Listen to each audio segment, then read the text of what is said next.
En Radio Portales de Valparaíso presentamos Revelando.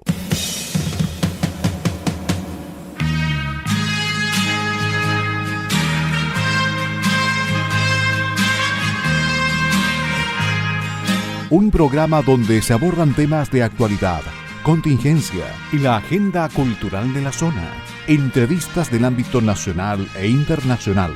Revelando es presentado y auspiciado por Asofar AG, Asociación de Oficiales de la Armada de Chile en Retiro, Asociación Gremial. Con ustedes, Revelando en Radio Portales de Valparaíso.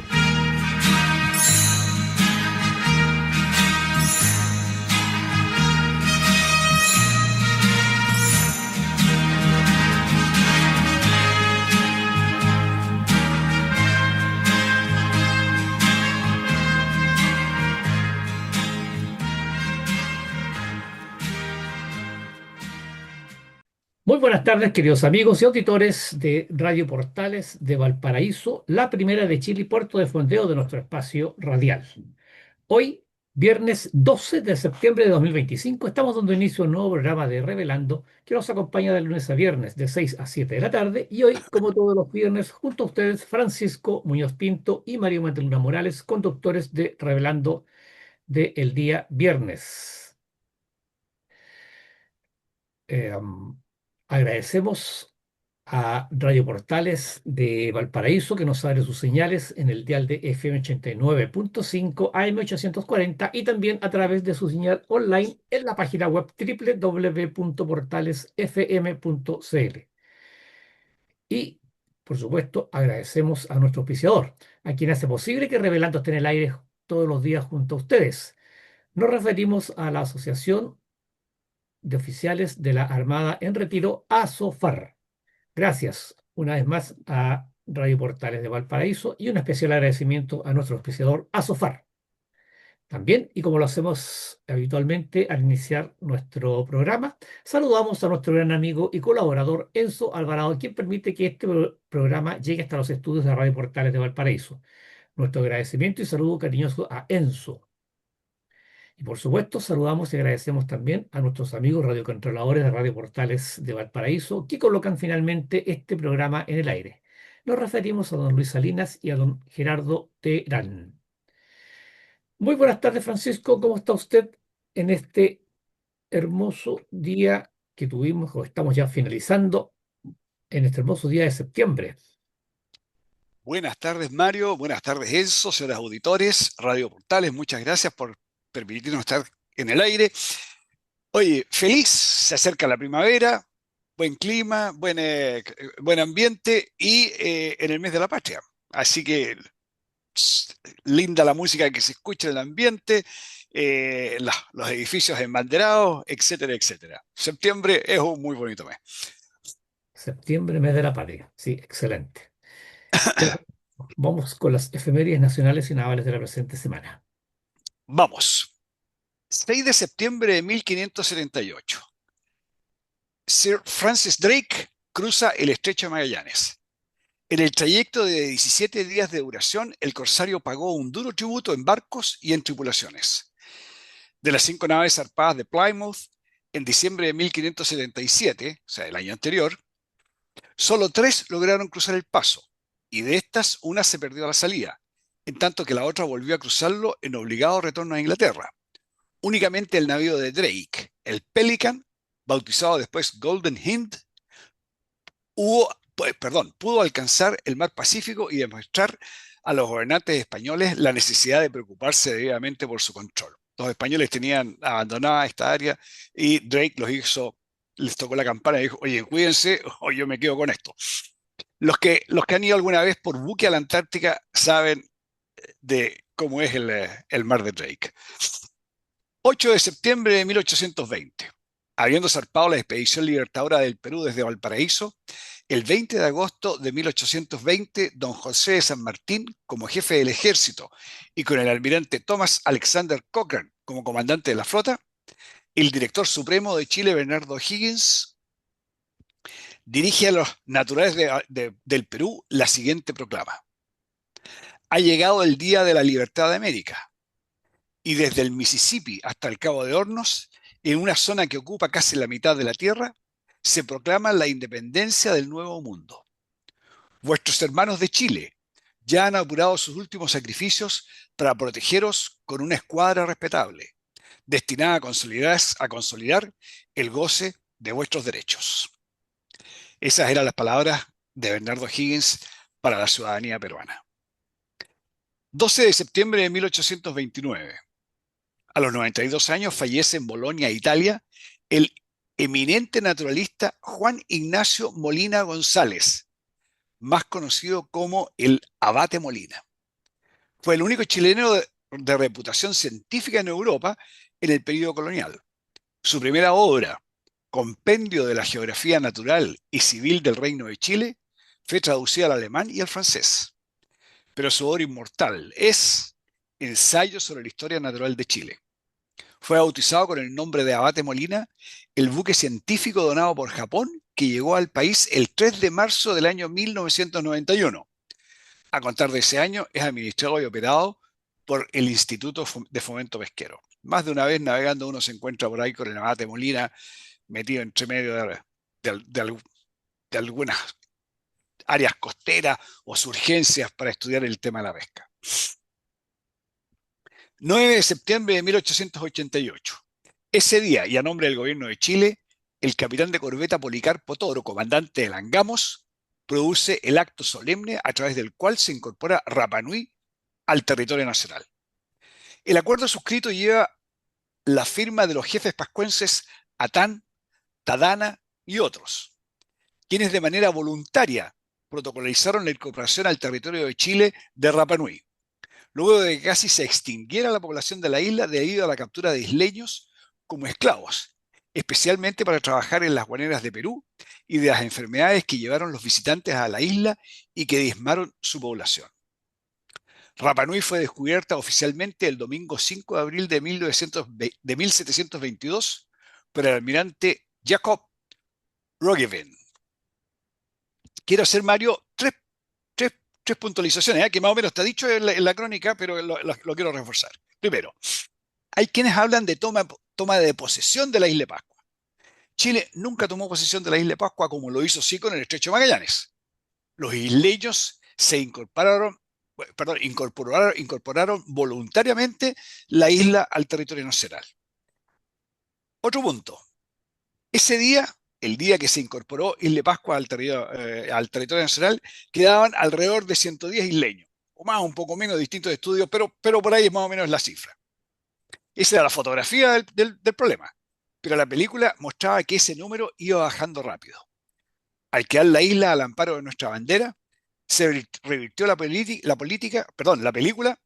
y se evitó la extinción de la etnia Rapa Nui. El hecho de que la isla de Pascua haya izado la bandera chilena y se acabara y no quedara al descampado ahí para quien quisiera llegar, salvó a la etnia Rapa Nui. El domingo que se descubrió la isla, el último punto que quiero recalcar, el domingo que se descubrió la isla para Europa, digo para Europa porque había gente viviendo ahí, entonces como que descubrieron la isla, descubrieron para Europa, era domingo de Pascua de Resurrección, y de ahí el nombre de Isla de Pascua. Bien, sigamos. 10 de septiembre de 1897. A los 67 años fallece en Santiago el general de brigada don Gregorio Urrutia Venegas, quien participó en 4 contiendas: Guerra Civil de 1849, Guerra contra España, Guerra del Pacífico y Guerra Civil de 1891. Es conocido por su ocupación de la Araucanía entre 1862 y 1883, sosteniendo el proceso de incorporación de aquella región histórica, y le correspondió alcanzar la paz en el histórico Parlamento de Meyo-Lafken, en Villarrica, celebrado el 1 de enero de 1883, por lo que pasó a la historia con el honroso título de pacificador de la Araucanía. 8 de septiembre de 1839. Con motivo del inicio de la Segunda Guerra Mundial, con la invasión de la Alemania nazi a Polonia, Chile, por decreto número 1547 del Ministerio de Relaciones Exteriores, firmado por el presidente Pedro Aguirre Cerda, adopta oficialmente el estado de neutralidad, lo que comunica a todas las representaciones diplomáticas acreditadas en nuestro país. 11 de septiembre de 1973. Luego de que el gobierno de la Unidad Popular, encabezado por el presidente Salvador Allende, llevara a Chile al borde del abismo, en una crisis social, política y económica sin precedentes, las Fuerzas Armadas y Carabineros de Chile, respondiendo al llamado mayoritario de la población, llevan adelante el pronunciamiento militar que derrocó a Allende, asumiendo a partir de ese momento la tarea de la reconstrucción nacional. Septiembre, Día Nacional del Circo Chileno, instituido en 1989. 6 de septiembre, Día Internacional de la Atención Primaria de Salud, instituido en 1978. Mario, eso es lo que teníamos para hoy. Excelente, excelente. Y ya, vamos entonces con el segundo, con el primer punto, mejor dicho, de la pauta del día de hoy, que como ya es tradicional son las historias de Valparaíso. Y en esta oportunidad vamos a compartir con nuestros queridos auditores los diques flotantes, la quinta parte de los diques flotantes de Valparaíso, la quinta y última parte en realidad, de los diques flotantes de Valparaíso. Eh, a ver, mientras entonces preparo aquí la pauta.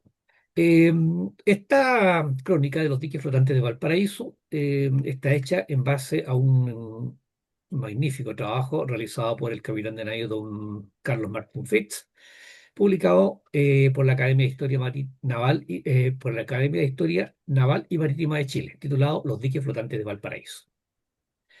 En las ediciones anteriores comentamos que los tres primeros diques que tuvo Valparaíso fueron de madera. El primero sin nombre, que entró en servicio el sábado 14 de febrero de 1857 y que tuvo una corta vida de poco más de 5 años. Después vinieron los diques Valparaíso y Santiago, que operaron por más de 50 años y que entraron en servicio el primero en 1863 y el segundo en 1865.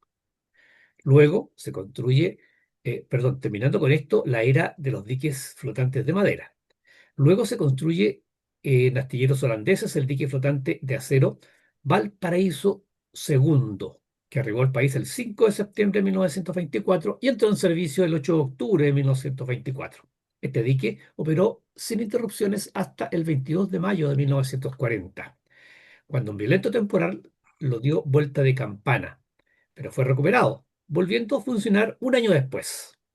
Luego de soportar las vicisitudes del gobierno de la Unión Popular, una quiebra de por medio, asume el control del dique Asmar Valparaíso, la planta Asmar Valparaíso, recién creada, volviendo a operar sin interrupciones hasta el 5 de marzo de 1980, cuando el dique se hundió, falleciendo 5 personas en su interior, incluido su capitán, cumpliéndose el fatídico designio de sus antecesores. Y entonces vamos a hablar ahora del dique flotante Valparaíso 3. Desde que Asmar tomó el control de las habas, tuvo entre sus proyectos la construcción de un dique flotante para reemplazar al dique Valparaíso 2, que por su antigüedad y poca capacidad se hacía inconveniente para el desarrollo de la industria naval reparadora en la región, intención que se hizo urgente con el hundimiento de dicho artefacto.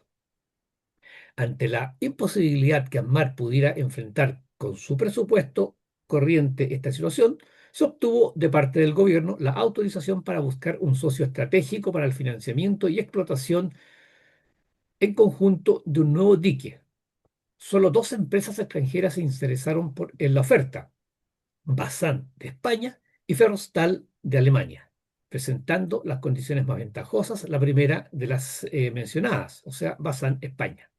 De esta manera, astilleros y maestranzas de la Armada y la Empresa Nacional de Construcciones Navales Militares Sociedad Anónima conforman el 9 de enero de 1981 la Sociedad Iberoamericana de Reparaciones Navales Limitada, SOCIBER, con el objeto principal de construir en Chile un dique flotante y su posterior explotación comercial en Valparaíso o en cualquier otro lugar del territorio nacional.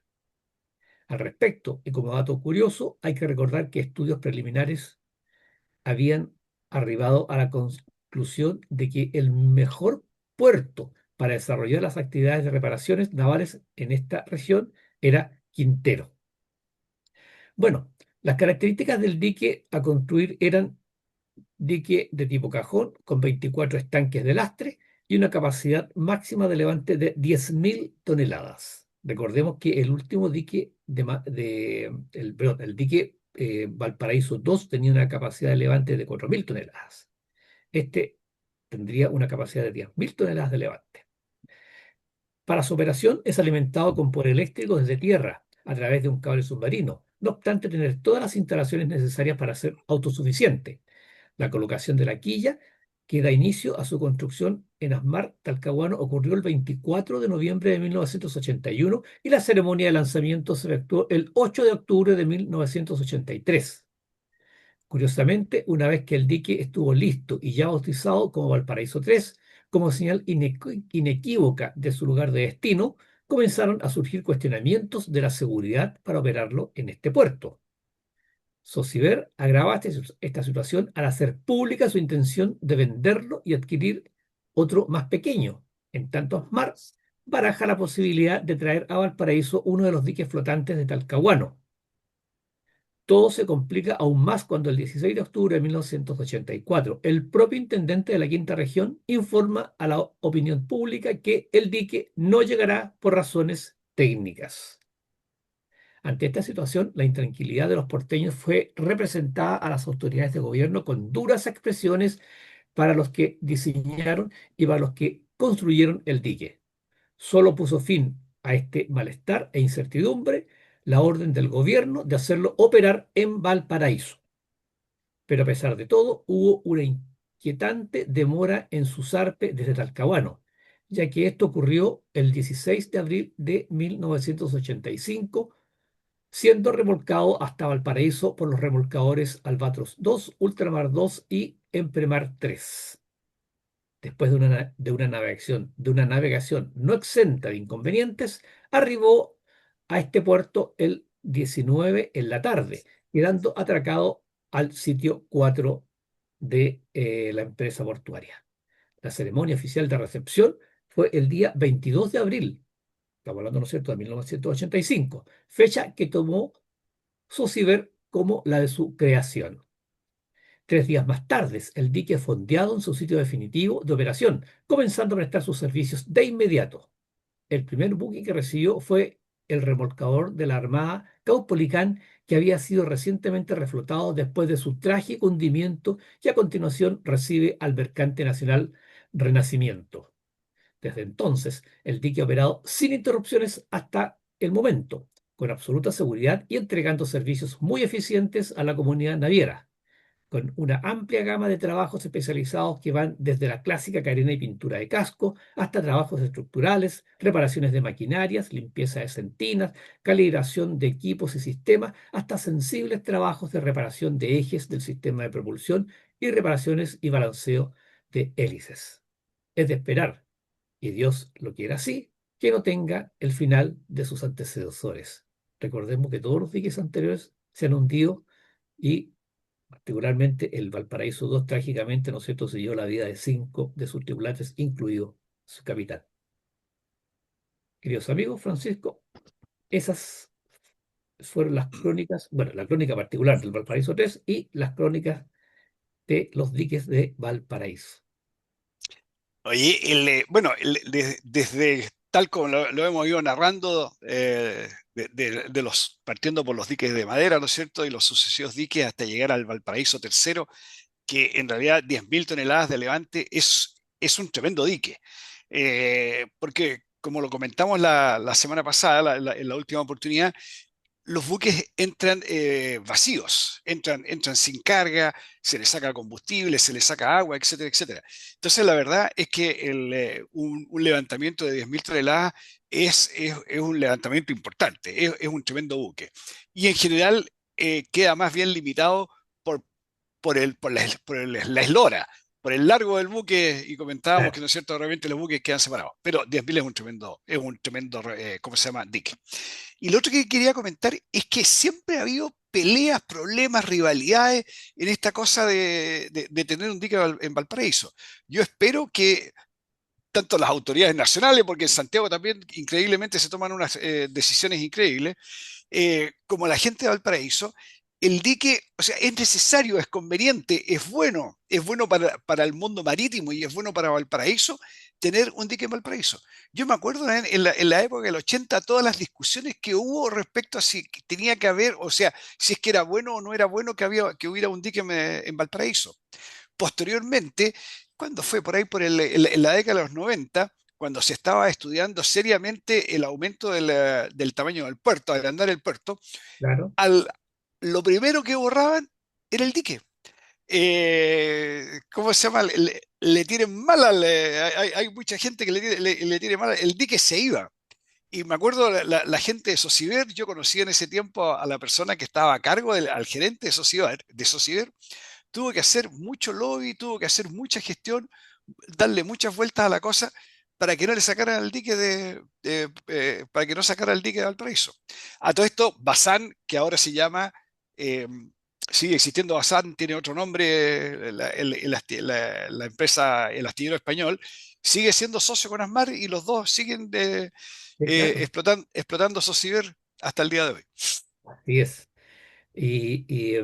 Sí, es curioso eso, ¿ah? Es curioso cuando es evidente el beneficio que significa para el puerto. O sea, el solo hecho de que naves recalen con el propósito de efectuar una reparación. Ya ese solo hecho, ya son ingresos para la zona. Eh, y el trabajo que produce el dique, tanto directa como indirectamente. O sea, y en una región y en una ciudad como Valparaíso, que está tan limitada con fuentes de trabajo, realmente es curioso esta permanente intención de sacar el dique de Valparaíso. Sí, realmente es curioso. Ahora, desde el punto de vista cuando uno lee la crónica y que la intención inicial de Bazán era instalarlo en Quintero, no puede decir, sí, puede ser tal vez por la situación del puerto, eh, Quintero tiene una bahía más protegida. Uno podría justificar desde ese punto de vista tal vez, pero esto de que se va a modificar o se van a realizar trabajos de ampliación del puerto, eliminar el dique, no tiene ningún, no sé, no entiendo el sentido. Sí. Realmente no entiendo el sentido. Oye, lo otro que quería destacar es la calidad del trabajo en el cual tú te basaste para hacer toda esta crónica de Valparaíso referida a los diques, don Carlos Martin Fritz. Yo tuve la oportunidad de servir con Carlos Martin Fritz, él fue Ah, comandante del destructor Centeno, ya, allá para el año de haber sido a ver, el 79, el 80, 1980, ¿ya?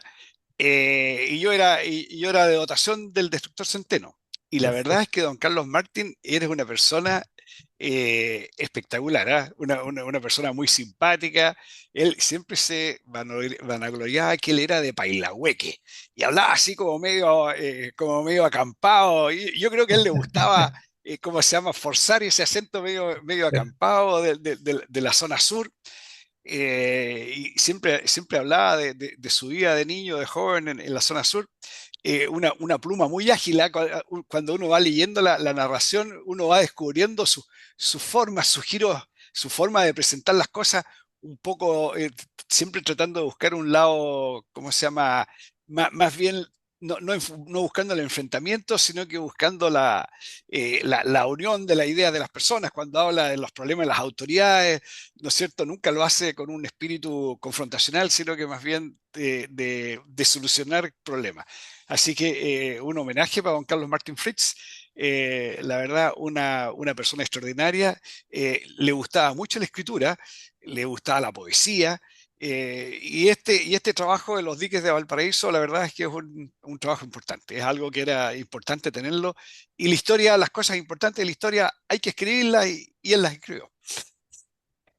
Sí, y desgraciadamente tenemos ese problema, porque nos cuesta escribir, dejar testimonios de las cosas que hacemos o de las cosas experiencias. que muchas veces son parte de la historia, sí, es verdad. Se agradece la pluma de don Carlos Martín. Ya, Francisco, estamos llegando al final del primer bloque de nuestro programa. ¿Le parece si vamos a una pausa musical y estamos de regreso en el segundo bloque de nuestro programa? Vamos. Muy bien, queridos amigos, estamos de regreso para iniciar el segundo bloque de su programa Revelando. Agradecemos una vez más a nuestra querida Radio Portales de Valparaíso, la primera de Chile, que nos acoge en su casa radial para tener este contacto todos los viernes junto a ustedes, junto con Francisco Muñoz, en su casa, en el trabajo o a esta hora del día, tal vez muchos de ustedes de regreso del trabajo al hogar, listos para gozar un gran fin de semana. Y por supuesto también agradecemos y saludamos a la Asociación de Oficiales de la Armada en Retiro, ASOFAR, auspiciador del programa Revelando. Muy bien, vamos entonces con el segundo tema de la pauta que hemos titulado Elijamos bien a nuestro candidato, y este tema lo va a desarrollar Francisco. Gracias, Mario. Eh, sí, siempre nos hemos preocupado, siempre reclamamos contra la clase política, que la política es sucia, que los políticos son esto, este otro. Pero ¿quién elige a los políticos? Nosotros elegimos a los políticos, o sea, nosotros somos los que tenemos, los que estamos eligiendo a estas personas. Y entonces, aparentemente, lo que estamos haciendo es elegirlos mal. Algo estamos haciendo mal como para que los elegimos y después estamos enojados con ellos. Entonces, lo que estamos haciendo en estos días, o digamos en esta etapa preelectoral, es tratar de desarrollar, diría yo, un poco de cultura electoral, en el sentido de entender un poco mejor o explicar un poco mejor qué es lo que estamos haciendo, cuáles son las personas, criterios, etcétera. Entonces, lo que queremos conversar hoy día es un poco de algunos criterios. A algunos no les gustarán, a otros sí, hay miles de pensamientos, pero lo que queremos es, de alguna manera desarrollar una suerte de guía, ¿ah? Para decidir mejor. Una orientación. Una orientación, claro, que como les digo, no tiene ninguna intención de ser perfecta, ni mucho menos. Es un punto para poner arriba de la mesa para tomar una mejor decisión. Primero, ¿qué criterios no usar para elegir al candidato? Para el caso de los congresistas, necesitamos personas que sean capaces de hacer buenas leyes. Estoy hablando de los congresistas. Esto en general es válido para los candidatos al Congreso, o sea, los diputados y los candidatos a diputados y senadores, y también para los candidatos presidenciales. Pero yo diría que principalmente para los candidatos al Congreso. Por último, los candidatos presidenciales, hay más oportunidades para conocerlos. ¿Ya? Entonces, necesitamos gente que sea capaz de hacer buenas leyes. Hay personas, por ejemplo, como los buenos deportistas, la gente famosa, las mujeres bonitas, la gente simpática, etcétera, que son muy conocidos y que les va bien en las elecciones, pero esas personas es muy poco probable que sean buenos legisladores. Sus fortalezas son otras. Son las que le dieron, ¿cómo se llama? Que los hicieron conocidos. Pero no por hacer buenas leyes. ¿Ya? Entonces, no es que no sea ese criterio, porque es bonita, porque es simpático, porque es buen deportista, porque sale todos los días en el diario, ¿ya? No sea ese el criterio para elegir a las personas. Si nos guiamos por eso, por ejemplo, terminamos con un candidato, no es primera vez que lo menciono, es que fue un muy mal candidato, fue un muy mal diputado, terminamos con Flor Motúa Alarcón haciendo las leyes para nosotros. ¿Cómo podemos arriesgarnos a poner las manos en Flor Motúa Alarcón? Ahora, obviamente de que hay, ¿cómo se llama?, artistas y deportistas, etcétera, que lo han hecho extraordinariamente bien en el Congreso. Pero a esas personas no hay que elegirlas porque fueron buenos deportistas o buenos artistas, sino que hay que elegirlo porque nos dimos cuenta que era gente que iba a ser capaz de ser buenos legisladores. Ese, Mario, yo creo que es un primer punto importante. ¿Qué te parece a ti? Totalmente de acuerdo, totalmente de acuerdo. Las apariencias engañan, ¿ah? Ojo, es que eso, ese es una máxima en general, las apariencias engañan. Entonces, claro. Que la persona sea buen cantante o que sea muy buen comunicador social no significa que esa persona vaya a tener las cualidades, las capacidades, las competencias para, eh, para hacer buena política. Sí, no, por supuesto, totalmente de acuerdo. Y desgraciadamente en el mundo que estamos viendo hoy, el que estamos tan dominados por la inmediatez, eh, por la cosa instantánea, bueno, las redes sociales, ¿para qué decir? Efectivamente, se corre el riesgo de cometer error, bueno, y lo hemos dicho por enésima vez, pero es que, tal como usted dice, Francisco, es un ejemplo, yo diría patético, sinceramente. El haber sido el que Flor Motúa Alarcón, un personaje histriónico, muy simpático, eh, pintoresco, pero Dios mío, fue un pésimo diputado, un pésimo diputado. Efecto. Ahora, eh, algunos criterios, como segundo punto, algunos criterios para elegir al candidato. Algunas cosas en las cuales me tengo que fijar. Hay muchas más, pero aquí seleccionamos algunas. Primero, ¿qué me parece la línea ideológica del partido político que lo representa? Voy a poner un ejemplo. O sea, voy a poner el nombre de un partido. El Partido de la Gente. En el Partido de la Gente hay gente que tiene muy buena llegada, que tiene muy buena presencia, o ante las cámaras, etcétera. Pero, ¿conozco yo la línea de pensamiento del Partido de la Gente? Los valores yo no estoy diciendo si sí o si no, puse el Partido de la Gente porque es un partido poco conocido desde el punto de vista valórico. El Partido de la Gente se conoce porque su líder es muy conocido, etcétera, ¿ya? Pero hay gente que vota por candidatos del Partido de la Gente sin tener idea de qué es lo que realmente representa el Partido de la Gente. Y si hay un candidato que se presentó por ese partido, resulta que ese candidato después va a ir al Congreso y va a votar de acuerdo a la línea de ese partido, ¿ya?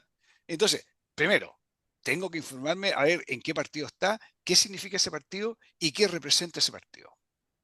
Ojo, porque de repente me encuentro con un independiente, no es de ningún partido político. Hay que tener mucho cuidado con los independientes, porque resulta, este señor es UDI.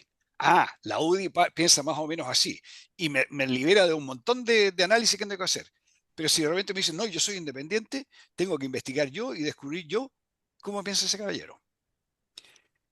Otro criterio, ¿cómo ha sido el comportamiento de este candidato que a mí me está pareciendo que yo estoy analizando en el pasado? ¿Tiene temas pendientes con la justicia?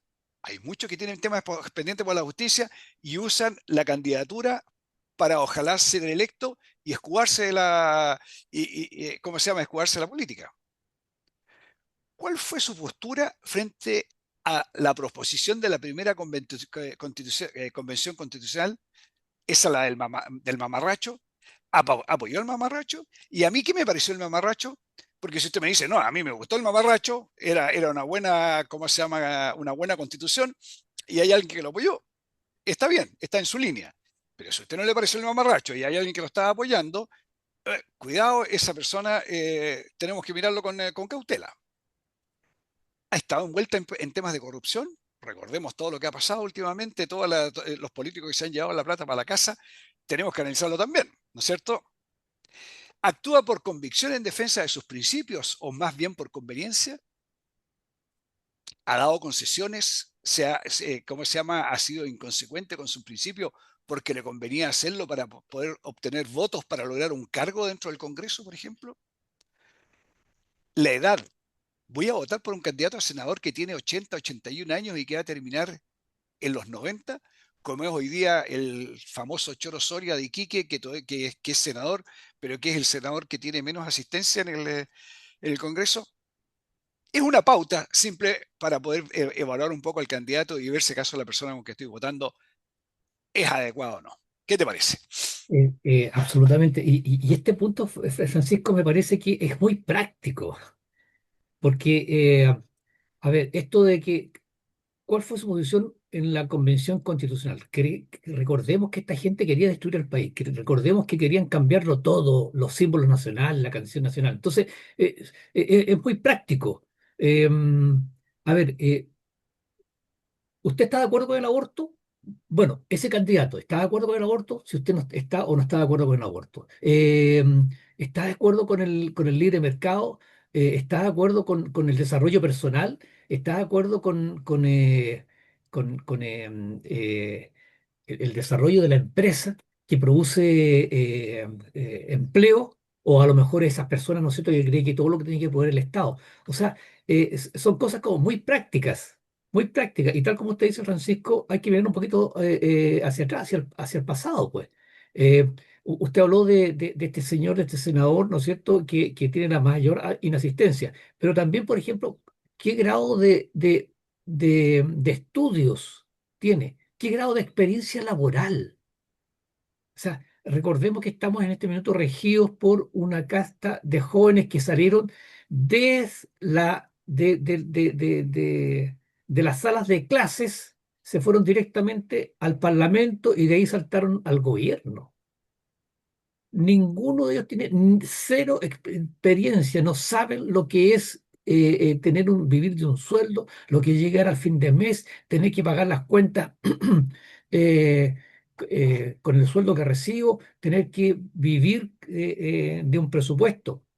Entonces, son cosas muy, muy prácticas, Francisco. Este punto me parece muy importante, muy, muy importante.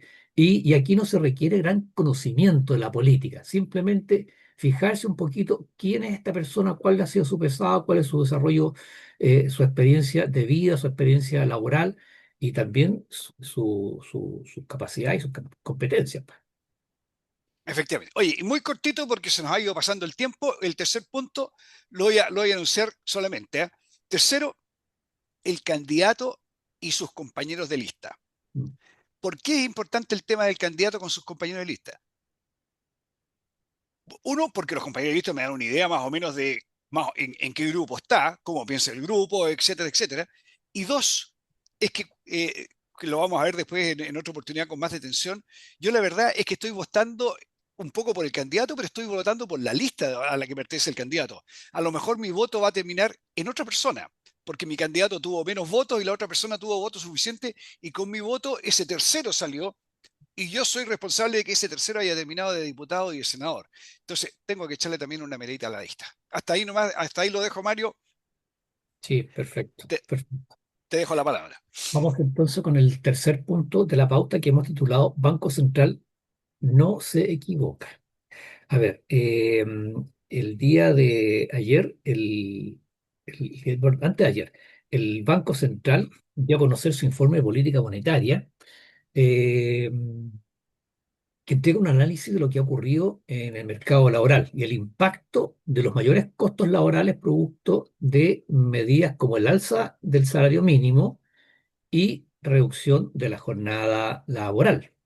Recordemos que el salario mínimo, ¿no es cierto?, se estipuló en forma escalonada, pero tiene que ser, va a llegar a 500.000 pesos y la reducción de la jornada laboral a 40 horas. Eh, a ver, por supuesto que el Banco Central confirmó lo que todos sabemos, que la tasa de desempleo se ubica por sobre sus niveles previos de pandemia. O sea, perdón, no estamos hablando que la pandemia produjo un impacto. Estamos comparándolo con los niveles antes de la pandemia. Eh, los registros administrativos del número de cotizantes de la administradora de fondos de cesantía, que muestran que la tasa de creación, dice, neta de empleo formal ha sido mayormente negativa o cercana a cero desde 2023 a la fecha. O sea, un tremendo deterioro en el empleo a partir de 2023. Eh, y hay signos, como por ejemplo la rotación laboral. Cuando hay, cuando hay exceso de empleo, es muy común que la gente se cambie de trabajo, ¿no es cierto? Porque estoy acá, me ofrecieron mejores condiciones en otro lado, me voy. Bueno, la rotación laboral ha bajado a mínimos históricos, producto que la persona, por supuesto, se aferra con dientes y muelas, ¿no es cierto?, al empleo que tiene, porque sabe que si se queda sin ese empleo, no va a tener dónde trabajar. Bueno. Pero, en resumen, el Banco Central se refiere a estos dos aspectos, ¿no es cierto?, de la política del actual gobierno. El alza del salario mínimo y la reducción de horas de trabajo. y que han influido en las tasas, las altas tasas de desempleo. Por supuesto que esto no le gustó para nada al gobierno. Desde el presidente Boric eh, abajo, hacia abajo, han criticado este informe del Banco Central. Y nosotros queremos destacar de que el Banco Central es un ente netamente técnico. El propósito, el objetivo del Banco Central es mantener controlada la inflación. Entonces, ellos están dedicados todos los días de su existencia a verificar cuál es el comportamiento de las políticas eh, respecto de las variables económicas, porque ese es su trabajo, o sea, ver, ¿no es cierto?, cómo se está comportando la economía para poder mantener una economía equilibrada. Entonces, es gente con conocimiento, gente que hace un trabajo responsable. Con Francisco aquí nosotros lo dijimos hace tiempo atrás, ¿no es cierto? El impacto negativo, alertamos sobre el impacto negativo, y no nosotros somos la última eslabón de la cadena, pero aquí muchos especialistas han advertido del impacto negativo de políticas del actual gobierno, y ahora lo que hace el Banco Central es confirmar todas esas aprehensiones que se habían y todo eso que se haya denunciado, Francisco. Sí, oye, la verdad es que no es necesario hacer un estudio. Muy bien que el estudio lo haya hecho el Banco Central para corroborar lo que naturalmente es así, ¿ya? Pero es obvio, si sube el precio del pan, como menos pan, sí, es la solución. Si sube el costo de la mano de obra, contrato menos mano de obra. Yo tengo una pyme por ahí que se hoy, ojalá hacerlo sin no contratar a nadie. En la medida que me den facilidades, contrato más gente. Y el presidente cuestionó el informe del Banco Central. Yo no me puedo imaginar qué punto del estudio del Banco Central cuestionó el presidente. Si es evidente que las cosas, ¿cómo se llama?, van en esa dirección. Lo que tampoco logro comprender respecto del presidente, yo no sé si no lo entiende. Más que el presidente, es el equipo de gobierno completo, ¿ah? No sé si lo entienden de otra manera o qué diablo, pero no los veo tomando medidas pro desempleados, que son la gente más complicada. Ellos normalmente están tomando medidas a favor de los empleados. Eh, ¿Cómo se llama?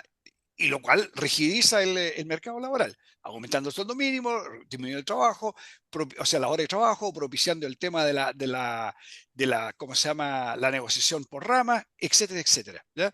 Pero es evidente que que lo que está diciendo el Banco Central es así, y no logro entender el gobierno, este equipo de gobierno, cómo no lo entiende, o cómo es que tiene la desfachatez de llegar y decir, oiga, yo cuestiono lo que está diciendo el Banco Central. Sí, es una cosa clarísima. Es que, Francisco, lo hemos dicho en otra oportunidad, este gobierno no está gobernando para todos los chilenos, está gobernando para sectores.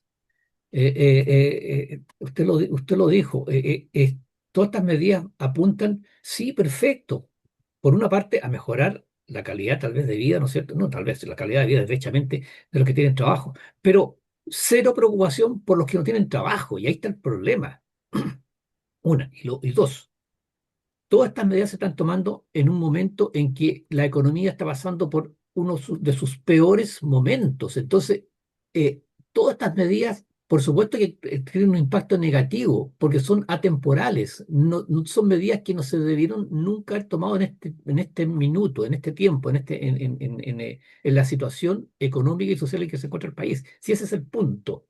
Nadie critica, ¿no es cierto?, que no se quiera mejorar el sueldo mínimo. Nadie critica, ¿no es cierto?, que se quieran darle mejores condiciones a los trabajadores. Pero hagámoslo en un momento en que la economía lo permita. Sí, ese es el punto y es uno de los grandes pecados que ha cometido este gobierno, Francisco. Es verdad. Sí, bueno, veamos ahora se nos está yendo el programa, el último punto de la pauta que no queremos dejar pasar y que hemos titulado Avanzar. Voy a dar rápida lectura a una carta de don Eduardo Villalón Rojas que fue publicada en el Mercurio de Valparaíso ayer, 11 de septiembre de 2025. Y la carta se llama justamente Avanzar, por eso que le pusimos así el título, fue el título que le pusimos a este tema de la pauta. Mantengo vivos los recuerdos de la precaria situación económica y violencia social y política del gobierno de Allende, que derivó en el pronunciamiento militar del 11 de septiembre de 1973. A lo largo de estos últimos 52 años, hemos sido testigos de divisiones que han perpetuado el odio y el rencor entre distintos sectores de nuestra sociedad. Es fundamental que, como chilenos, tomemos conciencia de nuestro pasado para poder avanzar hacia un futuro en el que prevalezca la reconciliación. Hago un llamado a los políticos que iniciarán su gestión en marzo del año 2026 a fomentar el diálogo que priorice la paz. Recordemos cómo la ley de amnistía de 1894 logró pacificar a un país dividido y busquemos inspiración en aquellos momentos de nuestra historia republicana donde la unidad fue posible. Solo a través de un compromiso real podremos superar las divisiones que nos han mantenido estancados. Es hora de dejar atrás la venganza y trabajar juntos por un futuro que beneficie a las actuales y futuras generaciones. Don Eduardo Villarón Rojas recuerda, ¿no es cierto?, la ley de amnistía que se aprobó luego en 1894, luego de la revolución de 1891. Hemos conversado con Francisco lo que sucedió en 1891. Y si ustedes leen un poco, se van a dar cuenta de lo tremendo, de lo fratricida que fue esa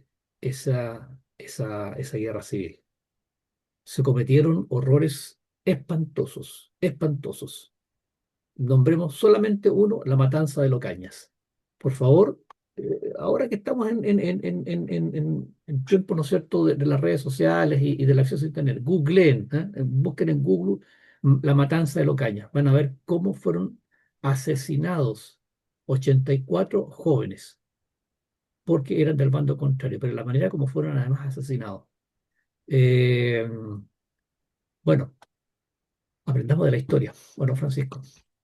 Oye, la revolución del 91 fue tremenda, fue súper, ¿cómo se llama?, sangrienta, fue dura, fue entre chilenos, fue fratricida, y fuimos capaces de salir adelante. El problema ahora, hoy día, es que nuestra extrema izquierda, que en ese tiempo no existía, la extrema izquierda se nutre del conflicto, del odio, del enfrentamiento, de la división. Jamás enteran a sus muertos, siempre lo están utilizando para sus propios beneficios. Para ellos, una de sus herramientas es mantenerse anclados en aquella parte de nuestra historia que nos divide. Un comunista nunca se va a acordar del rescate de los 33 mineros, porque eso nos une a los chilenos. Sí se va a acordar de la matanza de Santa María, sí se va a acordar de todas aquellas partes de nuestra historia que son aquellas que nos dividen. Ellos se nutren, desgraciadamente, de eso es lo que ellos usan como instrumento, no sé, iba a decir para salir adelante, pero en realidad yo la verdad es que no veo a dónde nos lleva un comunista. Yo creo que ellos tampoco saben para dónde nos llevan. Ellos lo único que saben es que quieren destruir lo que hay, pero no saben para dónde ir. Y ese problema lo tenemos. Ellos se nutren de eso. Es verdad, Francisco. Y mire, y solamente porque nos queda poco tiempo, en realidad no fue una ley de amnistía, fueron 4 leyes de amnistía. Y voy a leer rápidamente, fíjense por favor en los propósitos de cada una de estas leyes. La primera ley de amnistía contemplaba aquellos crímenes cometidos entre enero y agosto de ese año. Se excluía de sus beneficios los altos oficiales del ejército, ministros de Estado de Balmaceda, miembros del Congreso de 1891 y diplomáticos. La segunda ley de amnistía, que fue aprobada en 1800, la primera fue en 1891, la segunda en 1893, se amplió para incluir en aquellas a oficiales del ejército balmacedista, los involucrados en el torpeo y hundimiento del acorazado Blanco Encalada, así como miembros de las cortes marciales, manteniendo fuera a los responsables de la matanza de Locañas. La tercera fue en agosto de 1893, solo excluyó a los miembros del ministerio presidido por don Claudio Vicuña y a los autores de la matanza de Locañas. Y finalmente, un año más tarde, en 1894, la amnistía se hizo completa y general e incluyó a aquellos casos antes nombrados que habían sido dejados de lado por la amnistía previa. Aquí, queridos amigos, hubo gente que le colocó un guión, por ejemplo, a su apellido para distinguirse, porque aquí hubo gente, familias, padres contra hijos, hermanos contra hermanos, que para distinguirse de su familia de origen.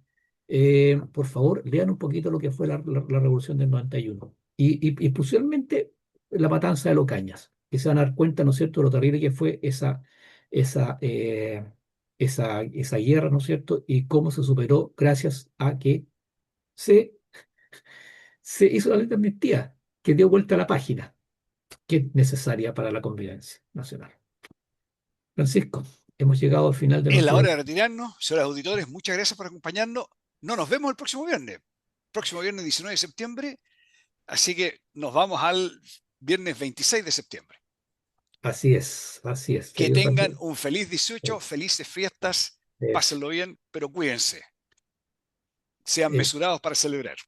así es, Ya, así es. Mario, nos Felices vemos en un fiestas tiempo más. patrias. Nos vemos en 2 semanas más ya, Francisco. Queridos amigos, como siempre les decimos al finalizar nuestro programa, les deseamos de corazón su sintonía. Les agradecemos de corazón su sintonía, les deseamos que tengan un muy buen fin de semana y nos encontramos el próximo viernes, si Dios quiere. Continúen en la sintonía de Radio Portales de Valparaíso y que tengan una muy buena tarde-noche. En Radio Portales de Valparaíso hemos presentado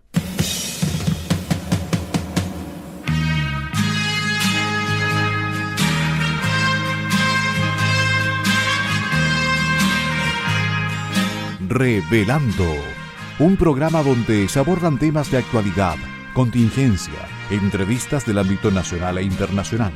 Revelando es presentado y auspiciado por Asofar AG, Asociación de Oficiales de la Armada de Chile en Retiro, Asociación Gremial. Sintonícenos en un próximo programa. Buenas tardes.